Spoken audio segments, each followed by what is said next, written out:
como que é para vocês que estão respirando esse dia a dia no mercado, hoje a prática de conhecer uma nova chain? Tipo, você já sabe um caminho, assim, por onde eu começo? Com quem que eu valido? Aonde que eu vou ver se aquilo é legal para mim ou não é legal para mim? Bom, eu gosto de analisar quem é que está por trás, né? Além de acompanhar o paper, né? O resumo ali do projeto, né? Você tenta identificar quem são os parceiros, investidores, os insiders, como é que chama? Os advisors, né? Todo mundo que está ali está trabalhando com o projeto. Então, quando você identifica que tem certos players já no mercado que são, né, bastante consolidados, como Venture Capitals e tal, eu acho que o Bruno pode até falar melhor, você consegue perceber exatamente que ali tem um valor, que tem uma galera séria que está investindo e olhando para aquilo dali. Uhum. Né? Então, agora, identificar quais são esses players, como é que eles fazem, quais são essas rodadas, que é o ponto, né? Saber quem é quem. Uhum. Porque às vezes você acha que um time o cara é muito bom, só que na verdade eles também, né, não são essas coisas todas, vamos dizer assim, né? Então, tem toda uma dinâmica de você, né, conhecer o projeto, ver quem é que está falando do projeto e quem é que está investindo no projeto também. Uhum. Acho que o mais importante é você, em vez de você ficar só na camada de não sei quem falou, fulano disse, não sei o quê, ver quem é que está colocando dinheiro lá na parada, entendeu? É isso que eu ia perguntar, Thiago. Como que você vê como que é o processo de curadoria de um projeto? Porque, por exemplo, tem o processo descentralizado é lindo, porque todo mundo pode usar ao seu próprio risco, quando quiser, da forma que quiser. Mas, mesmo no mundo cripto, quando você vai escalando a jornada, você tem tokens que você vai encontrar só numa Uniswap, tem alguns que aí têm que ser listados já nas chains, né, maiores. Como que é o processo de curadoria? Claro. Quem que valida o que são os projetos bons ou ruins? É o mercado puramente ou não? Tem alguns setores aí fazendo uma regulação? Acho que dá para responder essa pergunta em duas partes, né? Acho que primeiro falar um pouco até da Tense, né? Tipo, lá na Tense Foundation, né? A gente acessa um deal flow muito grande, né? Então, pô, a gente está... eu estou no Brasil, né? Então tem bastante projeto local, mas, enfim, a gente tem uma pessoa na China, uma pessoa na Coreia, uma pessoa no Reino Unido. Então, assim, Argentina... Assim, é totalmente descentralizado. Piadinhas à parte. Mas, assim, então a gente acessa projetos dos mais variados tipos, de mais variadas fases, com investidor, sem investidor. Eu gosto muito do que o Caio falou, assim, eu acho que se chega até um lead até nós, né, e a gente fala, pô, a série A do cara foi liderada pela Valor Capital. Opa, é um projeto que, já levantou dinheiro de alguém, né? 2, de alguém super relevante na indústria, né? Então eu gosto muito disso, né? Não só de quantas rodadas fez e de quem, né? Mas muitas vezes também tem muitos VCs que publicam textos, né? As análises que eles fizeram, né? Tem um outro VC que eu gosto bastante também, esse estrangeiro, que é a Multicoin Capital.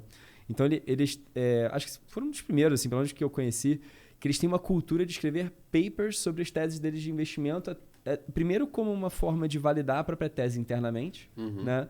E depois, realmente, aí, enfim, publica, né? E mostra para o mercado. A Valor também publica, né, Bruno? Sim, a gente costuma fazer, né, o why we invested, né? Por que a gente investiu em alguma empresa. Obviamente, assim, o processo de investimento de um VC vai muito nesse lado até que você falou de pesquisa, né? Então, assim, você passa por uma série de entrevistas com o time, né? Você faz uma análise no stack, né, na parte da tecnologia em si, ecossistema. Obviamente, são as papers internos que a gente não divulga, né? Mas assim, dezenas, se não centenas de páginas mesmo, né? Com o time todo memorando. E é um processo longo de análise, né?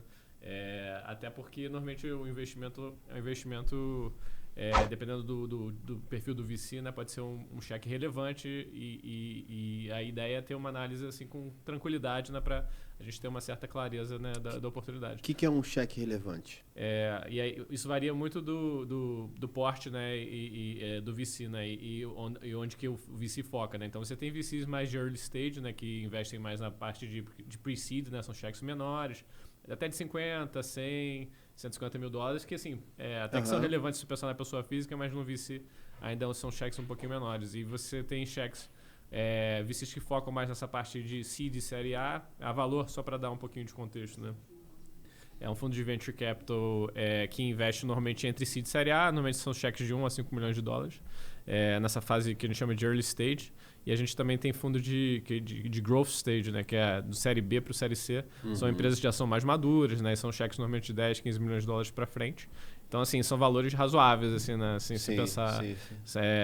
Mas é um investimento institucional. Então, por isso, assim, tem um processo sério, assim, de análise, realmente, né? Então, assim, são diversas calls, assim, entrevistas de validação, né? A gente realmente fala com o ecossistema.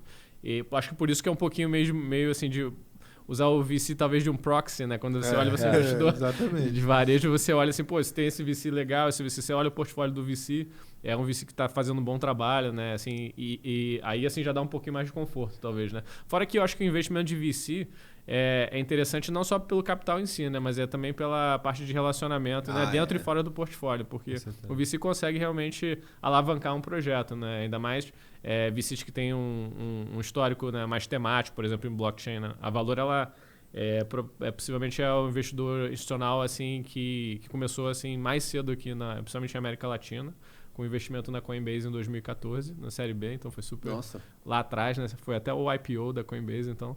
Mas acho que o importante desse investimento é que abriu os olhos para a oportunidade de blockchain, né? Principalmente para Valor em si. E vem investindo, acho que, salvo engano, são 24 investimentos em blockchain, em empresas relacionadas a blockchain, de um portfólio de 120 empresas. São 4 fundos de venture e 2 de growth. Então, a gente presta bastante atenção realmente no ecossistema de cripto. Eu acho que até falando o outro lado, né? Assim, a gente na Tencent captou 2 rounds já, totalizando 9 milhões de dólares ao todo, né? E, assim, é impressionante, assim, esse processo todo chama due diligence, né? A gente chama isso de um processo de due diligence. E, normalmente, como o Bruno falou, são vários calls, né? Claramente, a gente, enfim, fala em vários níveis, né? O pessoal mais júnior até o sócio.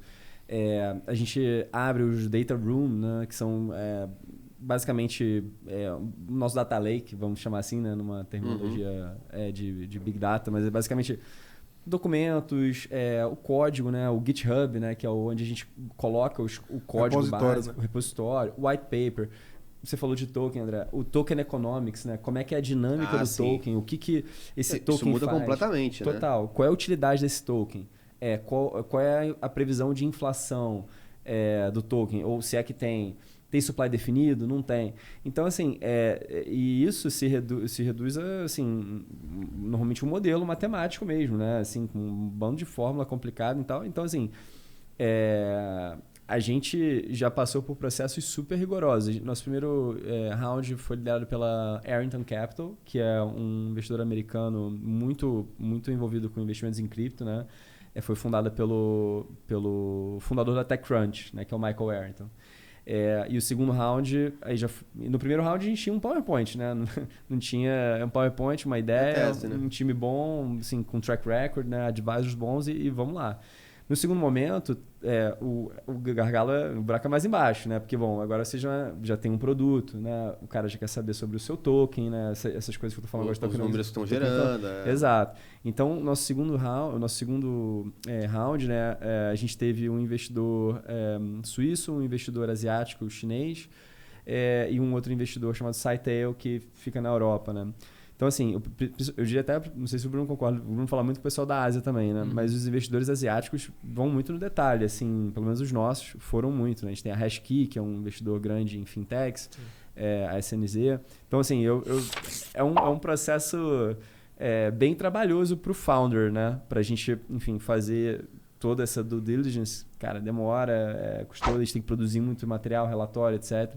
Então, assim, tudo isso para dizer que no fim, quando sai uma boleta de 10 milhões de dólares, né, ou 5 milhões de dólares para um projeto desse, tem muito trabalho ali por trás, né? Então,